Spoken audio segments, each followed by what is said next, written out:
Welcome to leader English. நம்ம வந்து two and for பயன்படுத்தக்கூடிய இடங்களை பார்ப்போம்.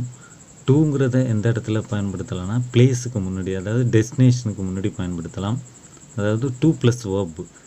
டூங்கிறதோட தமிழ் மீனிங் என்னன்னா இக்குங்கிற அர்த்தத்தை கொடுக்கிறது. For example, I went to மதுரைன்னா நான் மதுரைக்கு சென்றேன்.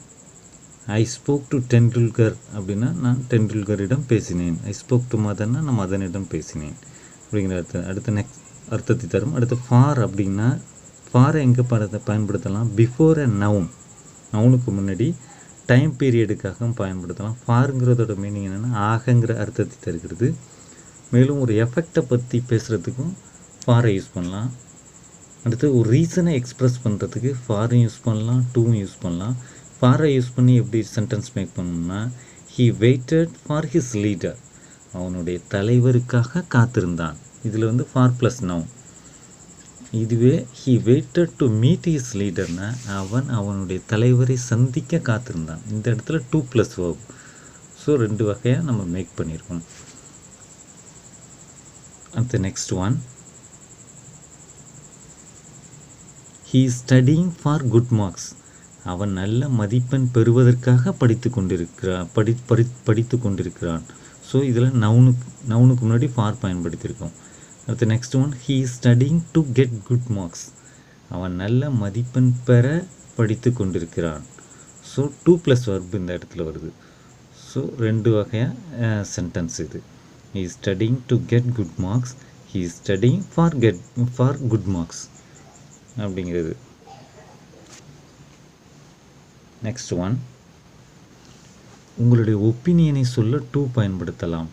C looks beautiful to me, அவள் அழகாக எனக்கு தெரிகிறாள். அதுவே she looks beautiful for me அப்படின்னா சென்டென்ஸ் இஸ் ராங். ஸோ நம்ம எப்படி சொல்லலாம்? She looks beautiful to me, இதான் ரைட். அவள் அழகாக எனக்கு தெரிகிறாள். நம்மளுடைய ஒப்பீனியனை மற்றவர்களுக்கு சொல்ல டூங்கிறத பயன்படுத்தலாம், டூங்கிற ப்ரிப்போசிஷனை. நெக்ஸ்ட் ஒன், எஃபெக்ட் பற்றி பேச வந்து ஃபார் தான் பயன்படுத்த வேண்டும். Smoking is not good for me, புகைப்பிடித்தல் எனக்கு நல்லதல்ல.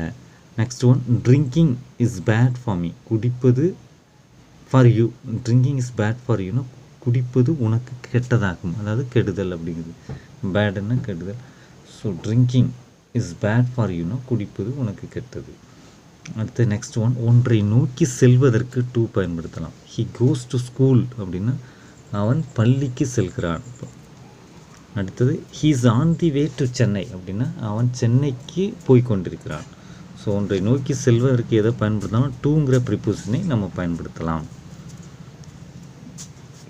ஹி வென்ட் டு மதுரைனா மதுரைக்கு சென்றான் அப்படிங்கிற மீனிங் கொடுக்கும்.